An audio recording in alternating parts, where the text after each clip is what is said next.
Hello there, everyone, and welcome to episode 8 of the Applesauce podcast, the only gaming podcast where we say right off the bat, fuck the alt, right? Fuck them.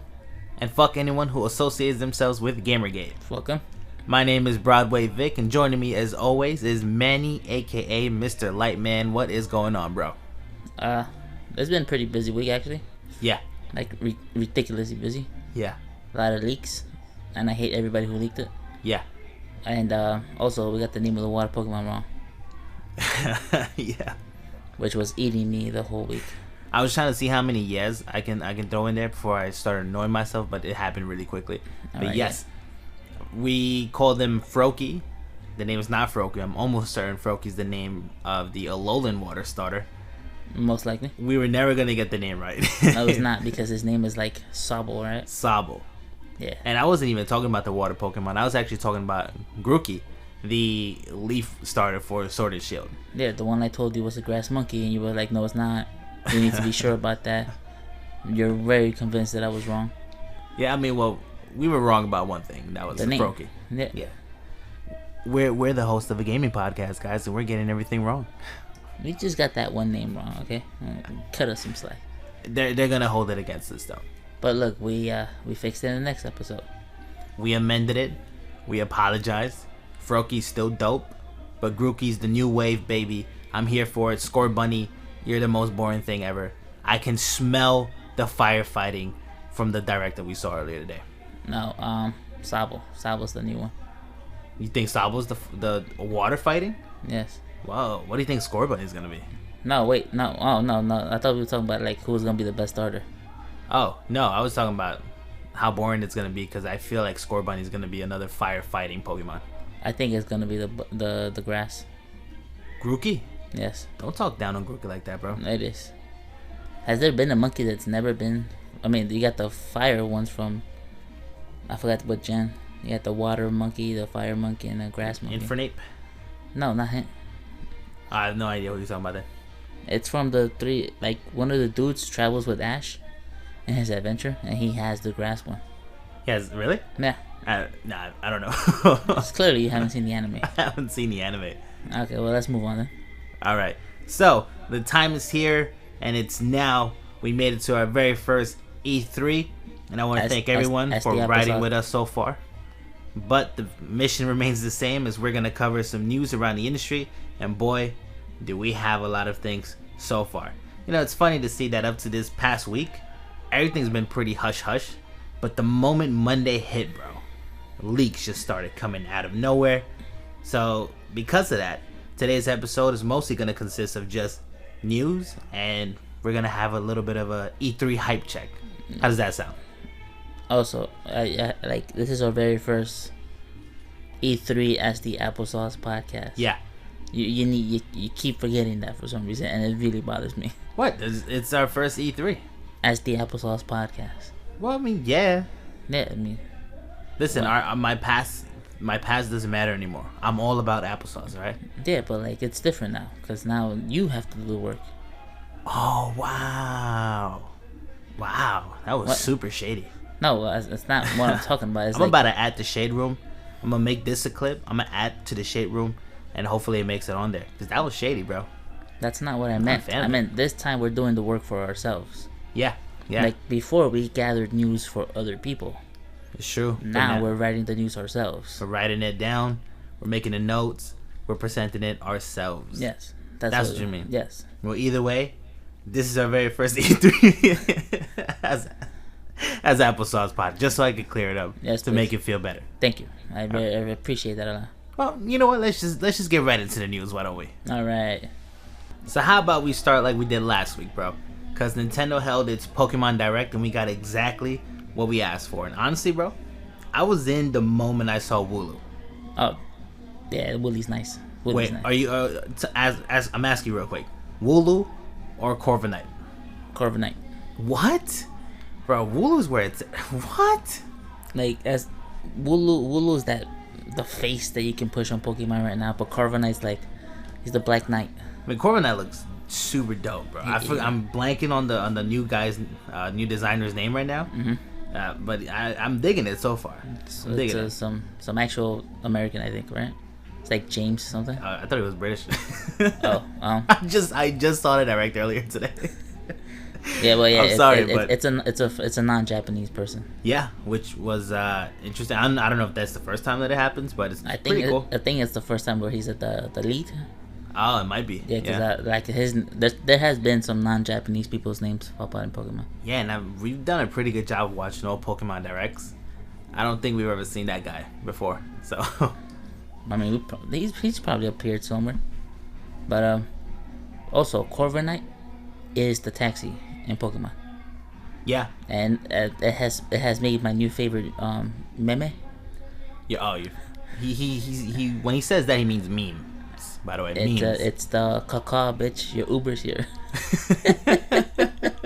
I know what picture you're talking about. Yeah, and I love that so much. I made it my screensaver for like a day because that's just every time I look at it, it's just hilarious. It's just funny to you. It's the best thing ever.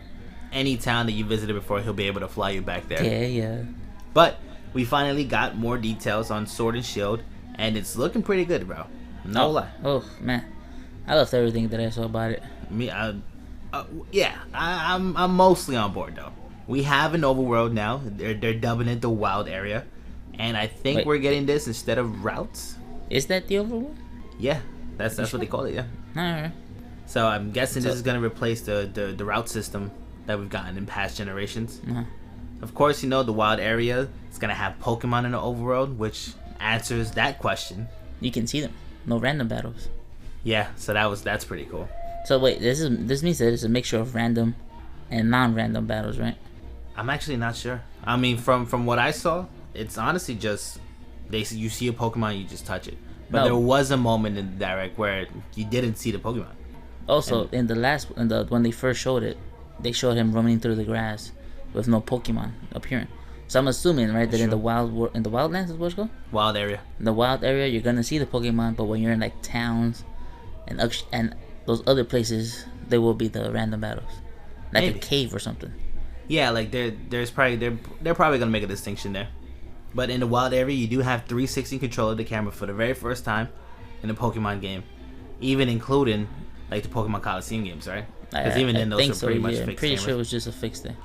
And of course, the type of Pokemon that show up on the overworld depends on where you are and even the weather. I think this has been the case for a while now, but it's always cool to see. One of the things that we can do in the new wild area is we can connect with other players online to take on raids.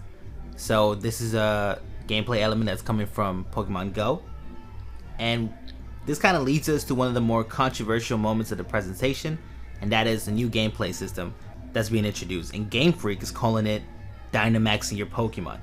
So what it basically is, your Pokemon grows to huge kaiju size for 3 turns and gets super powered, which has been met online with polarizing opinions.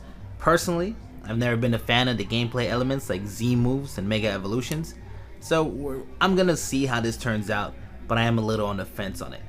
But just to kind of go back a bit, during these online raids, 4 players will be facing a Dynamax Pokemon. We saw Gyarados in the clips that they were showing, for example, and once you beat it, you will have a chance to catch the Pokemon, and of course, the Pokemon in the raid depends on the area and weather as well.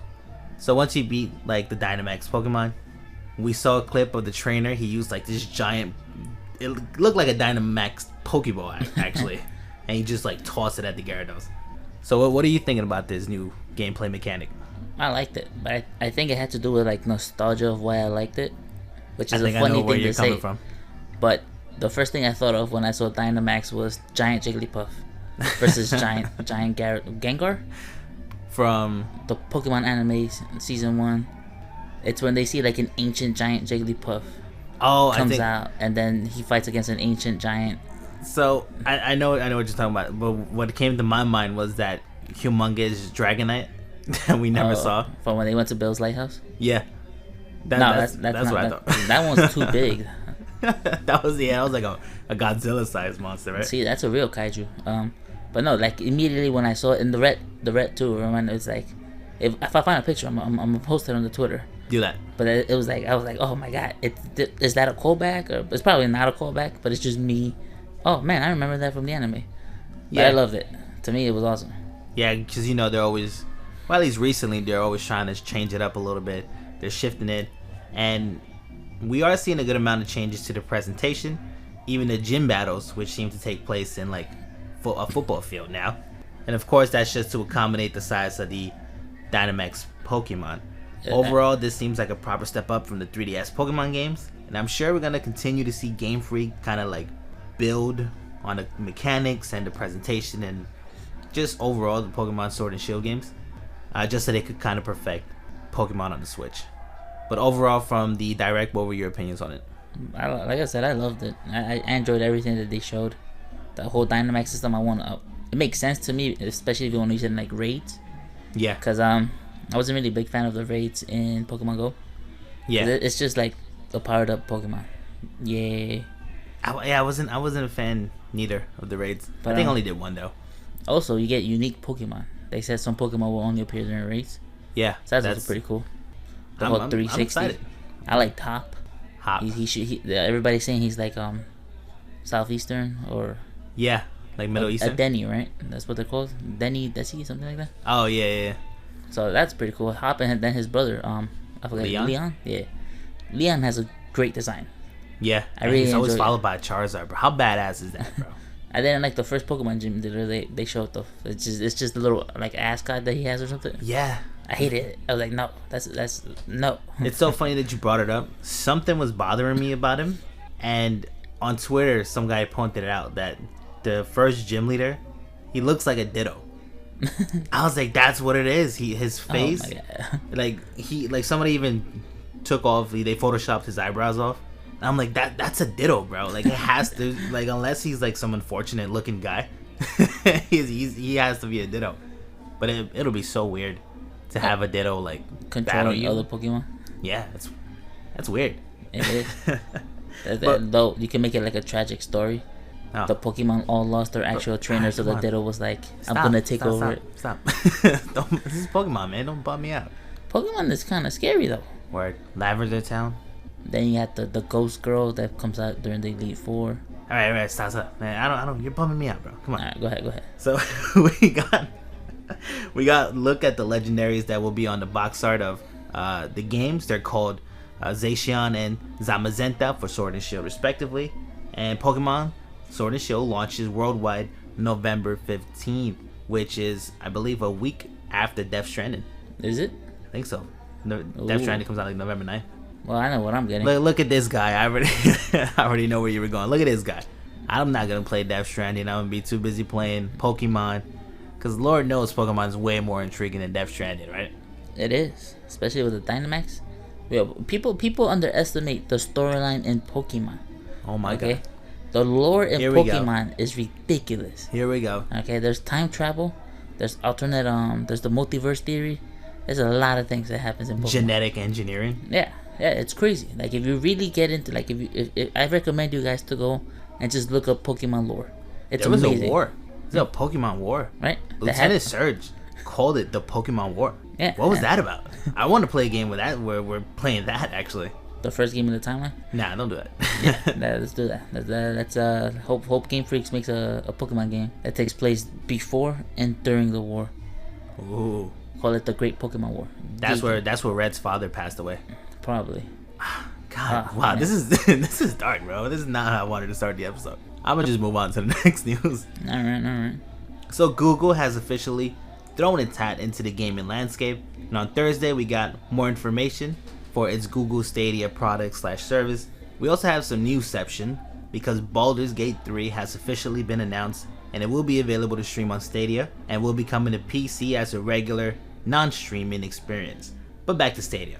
So it's going to be available through laptops, desktops, Google Chromecast, and Google's Pixel 3 and 3a line of phones. Google does plan on rolling out Stadia to other phones as well, but no details on that yet. We didn't see nothing new in terms of games, just more confirmations on what's going to be available when it launches, like Destiny 2, Doom, Final Fantasy 15, and Elder Scrolls Online, just to name a few. But you may be asking yourself, who cares where it's going to be? What about the actual service? What about the cost? Internet speed requirements? We got the answers right here, in case you missed the Google Direct. which everybody seems to be copying now. So here are the details straight from Google, and that is the Stadia Base Edition, which gives players access to 1080p 60 frames per second quality with stereo sound, and it lets you buy and keep the games that you want. And that's going to be coming out in 2020. As to the option to actually try out the service this year, you are going to have to subscribe to Google Stadia Pro, and that gives subscribers access to 4K 60 FPS quality with HDR and 5.1 surround sound. It's going to have some free games, exclusive discounts on games for purchase, and for a limited time only, Stadia Pro will give you full access to Destiny 2 with all the previous add-ons, as well as the new Shadow Keep expansion. Internet speed requirements: Google has a recommended minimum of 10 megabits per second for 720 60 frames per second quality and stereo sound, 20 for 1080p and 33 for 4K. So the thing is, right, I understand that the idea of cloud gaming really is meant for people who know they're gonna have to have fast and strong reliable speeds, of course, to the internet. But a couple of people were doing the math, right? Apparently, if you stream the 4K for 65 hours, that's 1 terabyte of data. Now I know, we got Netflix and Hulu, and people are already streaming 4K content a lot anyway, right? But here's the thing. People can have access to fast internet speeds, but they don't normally have access to unlimited data. And 1 terabyte is usually about the cap that most internet providers will give you. I mean, listen, I doubt people are going to stream 65 hours of Stadia a month. I really doubt that. But Jesus, bro. You're going to have more breathing room with the 1080p and 720p quality. But geez, man, you're still going to be eating up a lot of data using Stadia. Overall, what did you think, bro? I didn't like it. I saw the whole thing. They announced a couple of games that was coming to the service. They announced something called Guilt, I think. Guilt, yeah. They announced that. But they didn't make perfectly clear, I guess. Yeah. Before the whole thing was that you have to buy the games. Mm-hmm. Yeah. Like that's the one. Like once you get the subscription that you pay $10 for, you still have to buy the games. Yeah. So that's actually one of the things that I had to go out and find out for myself was, so is this a subscription like Netflix where they're just going to give you a ton of different options for games that you can play? Apparently that's not the case. They're just going to have like a free selection of games. What games those are? No details on that yet. How many games? No details on that yet. All they're saying is that, yes, we're going to have some free games with a subscription. Who cares if it's just like, was that cooking game? Overcooked? Yeah, if it's Overcooked, I don't care about that. I'll play it on the Switch or something. So they're going to have to come with something heavy for us to even think about trying it out. The way I see it right now, $10 a month, even then, bro, why would you try it? No new games were announced outside of Baldur's Gate 3. And if you really want to play it, you'll have access to it on PC outside of Stadia. Overall, I don't see this being successful, bro. I just don't see it being successful, man. I don't know what it is. I don't know. Maybe Google will try its best to support it. Historically, Google does pull the plug on a lot of things relatively quickly. So we'll see how Stadia kind of works out. I'm somewhat interested in trying out. I don't think I'll end up doing it. Mostly because you don't want me to do it. It's not even that. It just I value your opinion. It just doesn't make sense to me. I guess a subscription service, it's horrible. Because imagine if Netflix charged you to watch movies. Yeah, it's like, well, here's you're paying $14 for Netflix. Now you're going to have to pay like $6 for everything you want to stream. Yeah, that's not cool. And honestly, I think the best thing that came out of the Google Stadia Direct was a guy's shoes. That was the very first thing you pointed out when the guy started speaking. So they also said there's gonna be some discounts in games. Like I said, there's still a lot of questions, even though it was 26 minutes of nothing but Stadia. So for us to have so many questions still, like, what sort of discounts can we expect? What is, like, how do you say? What do you call it when it's just like a regular person trying out your product? A test. Yeah, like, is your regular person gonna be able to stream this and have no problems with it? Because honestly, listen, Stadia is dead on arrival on like the Rust Belts, because there might be high-speed internets. Chances are they don't have high-speed internet down there. So in a lot of different places in America, it's probably just not gonna work out, bro. If someone's on Verizon around here, it's not gonna work for them, bro. I did our internet speeds we're gonna be able to stream it relatively easy, but we're an outlier here, right? We're just really fortunate that we have access to it. Listen, Google Stadia launches in 14 countries on November 14th. It's not gonna be available in Hawaii day one, so to any Hawaiian listeners, sorry guys. All right, so to me, right, is let's say, all right, Google Stadia comes out the 14th, you said, right, of November? Yeah. What happens if Microsoft launches Xbox Game Pass that same day on PC? What are you going to do? Because Game Pass is $10 a month, and it actually gives you games to play. Yeah. So, if for me, my decision would be, Game Pass or Stadia. I'm going with Game Pass. It just makes more sense, honestly. You get to download the games. You have them with you. It just makes more sense. Listen, the more I think about it, I saw the presentation twice. It just doesn't make sense, bro. Who is this for?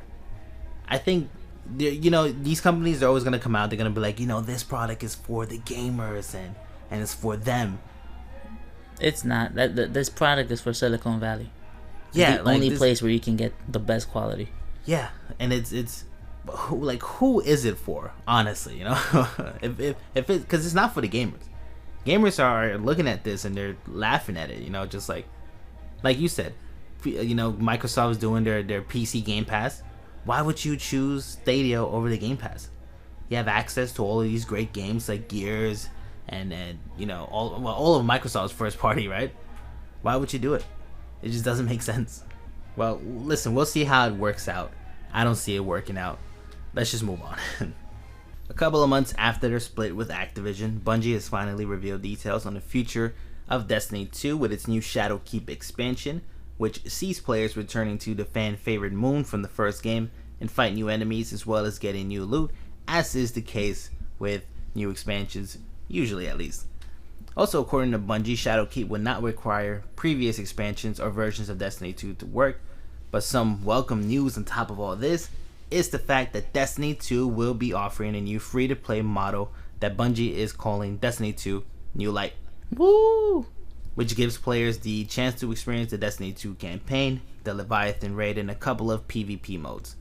Although any content dropped after Destiny's first year, like the Forsaken expansion, will need to be purchased, still, this is a pretty solid free-to-play option that, is going to entice new players to come in, try the game out, hopefully buy into Destiny 2, because I do remember when the game launched, it wasn't exactly met favorably, right? Yeah, that's true. This definitely makes me want to jump right into it. Yeah. Because I never bought Destiny 2 because I hated Destiny 1. Didn't have faith in them for Destiny 2. And I'm not going to buy Season 2. I'm actually going to wait. Hopefully that also goes free to play. You're playing the long game. The long game. The long con, man. I love it. Yep. I love it. Mm-hmm. So, because they're not part of Bungie, because they're not part of Activision, rather, they're going to leave Battle.net and they are going to be offering Destiny 2 on Steam. They're also going to have cross saves, which is going to be on the PS4 too, which apparently they weren't on board when they announced the feature, which was funny. But the same day that they announced it, later that day, Sony did say PlayStation 4 will be included in cross save. So what is it called? What? You be able to access your profile from all consoles, right? Hey, cross progression. Cross progression. There we go. Anthem is a game that needs no introduction, right? We already know how much of a dumpster fire the rollout and subsequent impressions of the games were, but now, you know what, man? It's been a couple of months, right? Maybe they ironed out a couple of the issues. Maybe we're seeing BioWare returning back to form because they did drop their new endgame content. They called it Cataclysm. And it has been met, bro, I'm telling you right now, it has been met absolutely negatively. It bombed. The players who have had a chance to play it are hating it. And one Reddit user, right, he put it simply, it's just free roam with a blue filter on it. You're fighting the exact same enemies. You're doing the exact same things you've been doing since day one. All it does, it adds a not even a pretty filter. Apparently, it's just a blue filter. You're getting the same loot. You're fighting the same enemies. What's going on with this game, bro? I don't know how they haven't pulled the plug on it and go, you know what? This whole thing was a mistake. We apologize. We're just gonna move on to the next thing.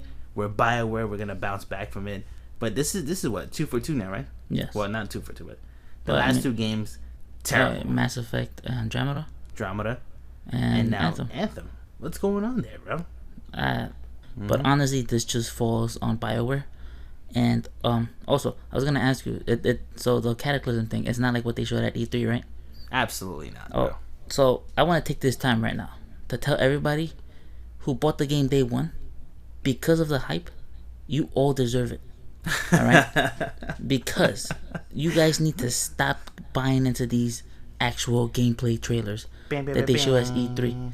All right, this is not even the first company who does that. Ubisoft does the same thing, and yeah, I'm tired. Like, I bet you, like with the Star Wars news that happened, right? I bet you the same thing's gonna happen. Everybody's gonna be like, "Yay, Star Wars, EA, demo looked good," and then watch the game's gonna come out. It's gonna have some negative review, some negative feedback from, and it's gonna be the same thing. And I'm just gonna be sitting here, guys, laughing at you guys, because it's really getting, it's just hilarious for me at this point. Yeah, you guys just keep buying into this. It's so annoying. Well, I mean, now that you say that, now I gotta have an opinion too, because you brought up Star Wars. I didn't really write about it today, right? But here's my hot take of the day, right? And please do try to change my mind. Star Wars, I forgot the subtitle of it already. The new Star Wars game that EA showed off today. It's just the Fallen Order. The Fallen Order? Well, whatever it is, right? It's just a bigger budget Star Wars The Force Unleashed 1 and 2. Please do try to change my mind, because honestly, I wasn't super impressed by it. It seemed really slow. You pointed out that the freezing doesn't make sense, and I completely agree with you when you're freezing an enemy, how the fire still moves regularly, but the laser doesn't, which, honestly, I don't know. I just wasn't feeling it. But I just want to get back to Anthem real quick. Somebody did make a theory, right, that it has to be just a skeleton crews working on this game. And I want to believe that, because it's just like everything, bro. Right. But even if it's true, that skeleton crew didn't give you Anthem when it first launched. Okay? Mm-hmm. That skeleton is not just the skeleton crew. So when their next game gets announced, you're gonna buy into the hype again, right? People are gonna buy into that. It's Dragon Age, right? Most than likely, it's gonna be Dragon Age. Maybe they're gonna announce it. They're gonna show up a pretty high graphics trailer, and everybody's gonna eat it up. Huh? Well, because everybody wants to see BioWare return to form. Yeah, but at what point do you go like, you don't deserve my thing right there? Okay, you need to earn it now, right? Because it's been 2 games on 2 very Anthem was their next big thing, right? And let's not forget that Mass Effect Andromeda was supposed to be in the next trilogy. Yeah, it was supposed to be the next big Mass Effect entry. Yeah, so and I love Mass Effect. Okay, Mass Effect to me, Mass Effect 1 is one of the greatest RPGs ever, bro. Mass Effect 2, I do not like it. I've made that very. Well, I think it would have worked way better as just an expansion to 1. I would, and I will stick by that till the day I die. Mass Effect 3, I love just because of the multiplayer. Yeah, and it had a lot of hours into that. It also had like a couple of cutscenes with Protheans that I loved. Mm-hmm. This to me is one of the best things about Mass Effect was the Prothean DLC. But yeah, when Andromeda came out, I did not like how this thing, right? Usually I would have been hyped by it, but I saw it and I was like, no, all right. So when they BioWare announces their next game, I'm just gonna sweep it to the side, because it doesn't deserve my time and attention after the last 2 games they did. And it kind of falls into that same category with Bethesda, right? Where it's just like, we got Fallout 76. Every game that Bethesda launches, it's gonna have glitches, it's gonna have some screw ups. Doesn't matter. Elder Scrolls 6 is announced, and guess what? We're all back into it. I'm pretty sure. Wait, are they gonna use the same engine for that? I think they might be using. I'm pretty sure that's it. They're using a different engine. That's what's taking so long. At least, right? Yeah. So listen, it's gonna be the same thing next generation. It's like, see, like, even to me, like, if Bethesda announces Fallout, I don't care at this point, honestly. Like, I love Fallout 3, Fallout New Vegas, another one of the greatest RPGs ever. Yeah. Fallout 4, horrible. Fallout 76, even worse than that. So when they announce the next Fallout, I don't care at this point. I'll probably buy it later on when it goes on sale, when it's cheaper. But I'm like, day one, I'm not there for a couple of companies, Bethesda and BioWare being, well, almost every EA game being them. Yeah, just, you're right, man. Just people gotta stop kind of falling into these hype cycles. We should have known something was up after the colossal screw up that was Andromeda, right? Mm-hmm. Now we have Anthem. People are going to see the next big BioWare game and they're just going to get excited again. And we might end up in the same exact situation. But this is the news segment, right? We're just going to move it along. Vampire the Masquerade franchise is coming to Nintendo Switch and PC. Well, it's been on PC, but it's finally making its first stop on the Nintendo system. We only got a short 30-second teaser trailer with the announcement and a short blurb on the game, which honestly tells us nothing on how the game will play. But we do know that it's narrative driven, at least. So if I can guess, right, it's either going to be maybe some sort of top-down game, or maybe if they're feeling really crazy, it's going to be a sort of visual novel, which I doubt a Western developer would do. Tales of Vampire. Tales of Vampire. Is it Vampire? Vampire the Masquerade. Tales of Vampire. Tales of Vampire. THQ Nordic has announced Darksiders Genesis, a Diablo-like spin-off of the main franchise where you get to play as the new horseman Strife. THQ also held an AMA on 8chan, a website known for promoting pedophilia and white supremacy. THQ Nordic has announced Destroy All Humans remake. THQ Nordic also held an AMA on 8chan, which promotes pedophilia and white supremacy. We got some more news, by the way. All right, go ahead. THQ Nordic has announced SpongeBob. I forgot the subtitle. Battle for Bikini Bottom. Battle for Bikini Bottom is getting a remake, right? And guess what? THQ Nordic held an AMA on 8chan, which promotes pedophilia and white supremacy. I like this. I'm enjoying this.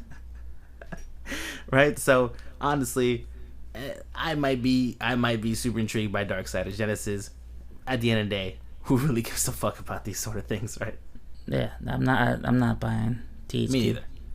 I'm done with THQ, and because for the foreseeable future, you know. It's right. It's that, and it's also that they never punished the people who did whatever happened with that investigation. It's actually higher ups. It wasn't even just like some random PR guy. Yeah, it was like the ups. PR guy. Yeah, and until something happens from that, I'm just not buying any more THQ games. Right, but man, it's just so sad to see that not many people care. It is. It should, but I mean, it is what it is, right? I mean, what can you do about it? All you can do is just tell people what happened, and from there, let them form their own opinions. And that's it. That's really all you can do. So Yuka and Laylee are back with another adventure with Yooka-Laylee and the Impossible Lair. Did you Yes. not like how I made that distinction? No. So it's a 2D side scroller with a 3D overworld filled with puzzles and secrets, just waiting to be found. You know, just like old school Banjo-Kazooie and stuff. We saw a couple of different stages, and they're showing some pretty good variety. You know, they're showing a stage that has acid in it. They're showing the village stage, and I think they showed off an aquatic mine looking stage. So what did you guys think of any of the gameplay changes that they're making? Did you see the trailer? No, I haven't seen it. No? No. It's like 1 minute and 30 seconds. I would have preferred they stuck with the 3D. 2D's like, I don't know. I'm not saying it's a step back, but I just rather them try to build on the 3D world that they kind of started with. So what happens if their 2D game also sucks? Then maybe they should just make a new franchise. just quit on Yooka-Laylee. Because I mean, I like the personality of Yooka-Laylee. That game deserves a way bigger chance, honestly. But you know, we'll see what happens. You know, it's a 2D side scroller. Maybe they'll get this right. Maybe they feel like they have to scale it down so they can just try to work on the gameplay instead of just trying to build everything. In another case for video game unions, Xseed is on the hot chair after former employee Brittany Avery went on Twitter to talk about how her name was removed from the credits of the Legends of Heroes Trails of Cold Steel. After a pretty good amount of backlash, Xseed actually responded and tweeted out, this is what they tweeted out, that it's a company policy that only current employees of the company get any credit on the game when they're shipped. And they've never credited staff for their individual roles or if they left the company. So to the listeners out there, right? I'm not sure, you know, if you're an artist, you'll understand why this is a big deal. Yeah. You know, if you're in the creative space, you know, Manny and I, we've worked on a couple of different things. One of the worst things that could possibly happen, right, is you pour your soul into something that you're working on and you're super passionate about, only to see yourself not get credited. which is an artist's worst nightmare, honestly. It's also why you shouldn't go work for Rockstar. I was gonna say Rockstar is another company that has the exact same policy. Yeah. We saw some backlash, not only from Twitter users but from other studios as well, where people's like, "Listen, it's pretty fucked up that you're not crediting these people." So listen, just a video game union would fix a lot of these issues, bro. You worked on it. Give these people credit. Yeah, this was something that happened with the Writers Guild, right? Yeah, where they just weren't being properly credited. Yes, and that's one of the things that they pushed for with the writers walkout, with the writers strike. Yeah. So something popped up, right, that made me think about how Kojima views Hollywood and how desperate he is to sort of occupy a space in that scene.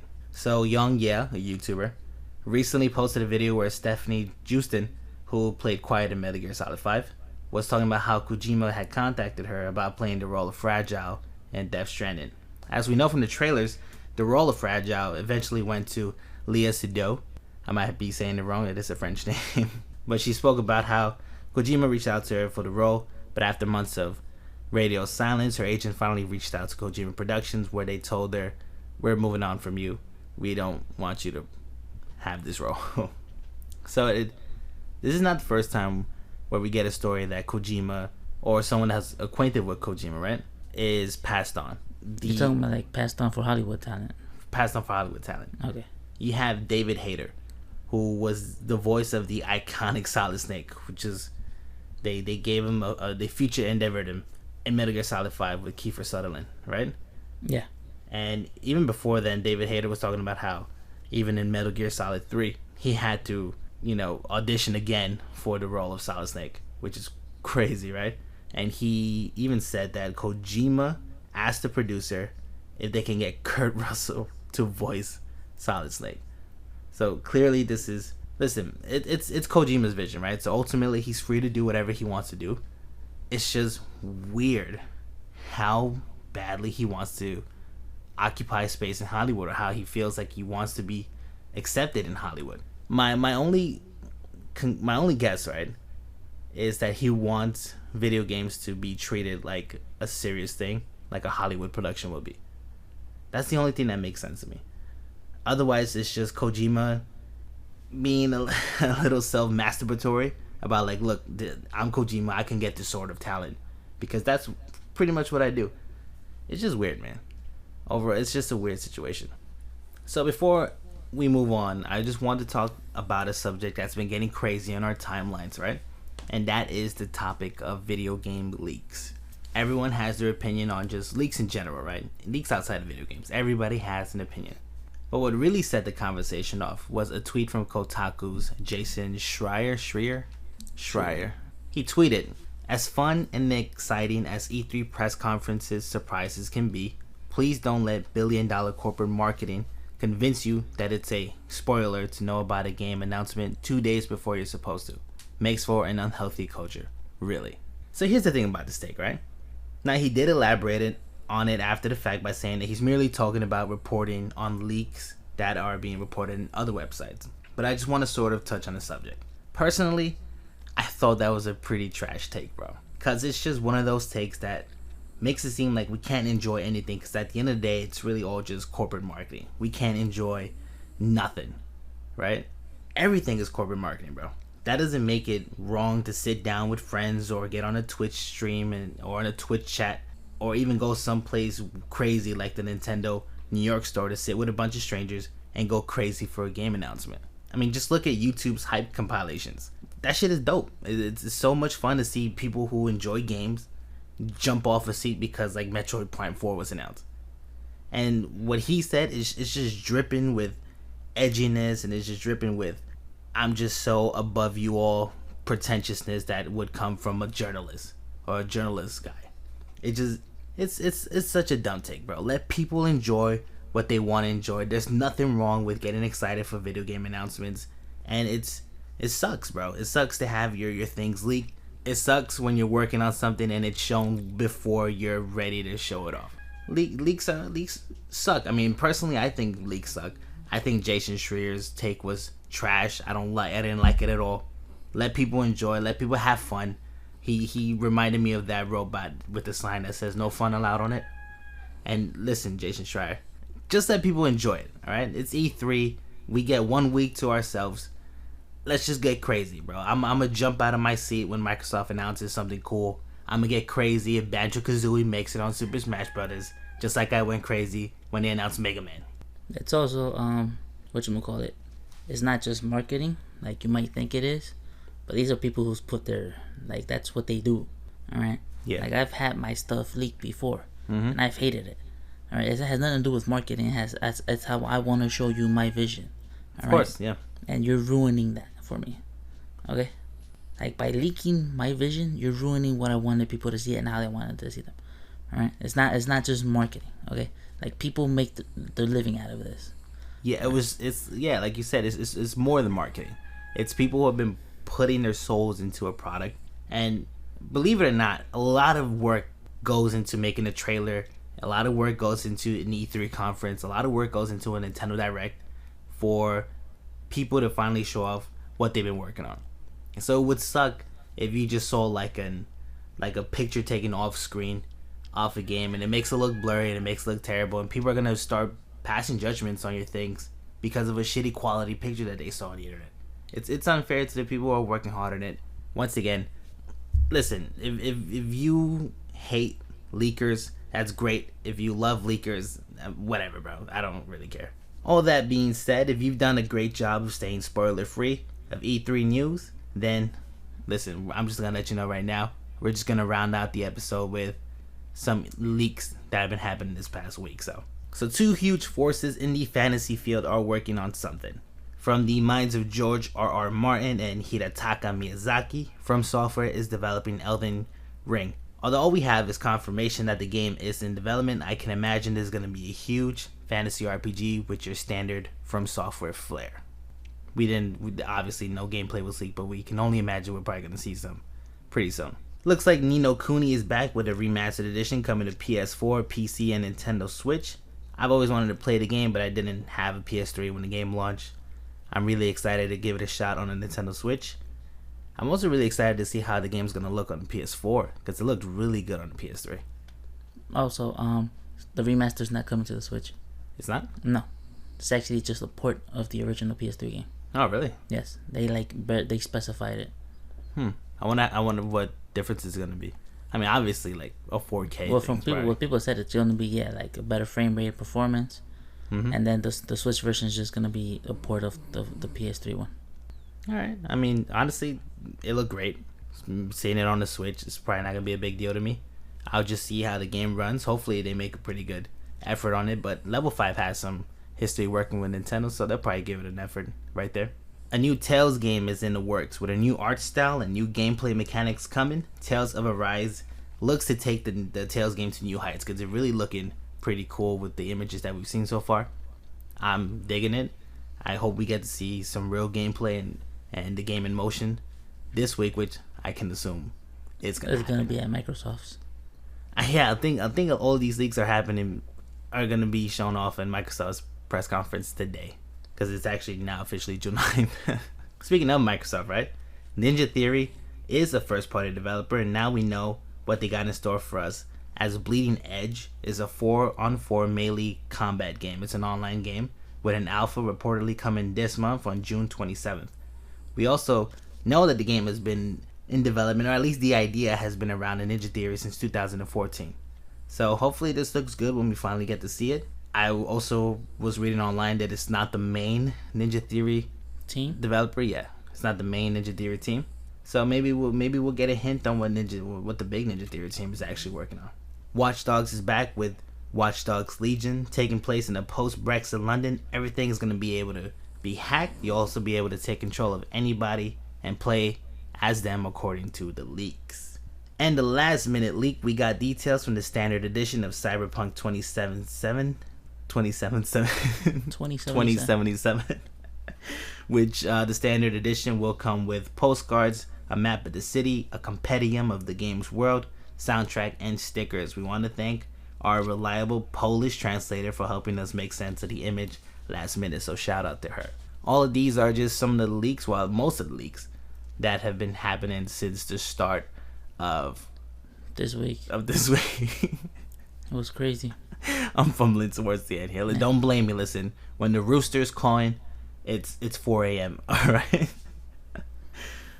Of course, stick with us throughout the week as we're gonna be covering all the news. We're gonna have some post-conference reactions. We're gonna try to cover everything that's E3. We finally made it. It's episode 8, baby. Let's try to stick the landing on this one. All right. Let's do it, E3. See you tomorrow or see you later today on Microsoft's after Microsoft's E3 conference, which we hope is gonna be amazing. Yep, and of course, as always, follow us on our social media: Twitter at AppleSauceCast and Instagram at AppleSaucePod.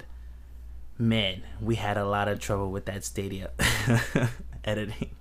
So badly. It set us back literally an hour. Yes, it did. It was horrible.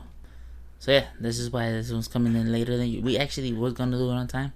It was gonna be on time, except that whole Google Stadia section really messed us up. Yeah, we don't even know what happened. We almost got into a fist fight in the room. It got horrible. So that's why you hear calling roosters. Roosters calling and all that. And outside of that, just stick out to our social media. Yeah. You might see us dropping some applesauce recipes, Oh, yes, we might. Also, if you guys heard it, we do apologize. They were having a huge party right outside the window. So that's in case you guys heard. If you didn't, I'm glad you didn't, because it was crazy loud, honestly. It was. But if I'm gonna be amazed if they hear the rooster but not the party. Right, but then again, it was a higher pitch. Acoustic rooster's higher pitch, right? Alright, so loud. Well, either way, this we're just rambling now. Thank you as always for tuning in. We love you. Bye.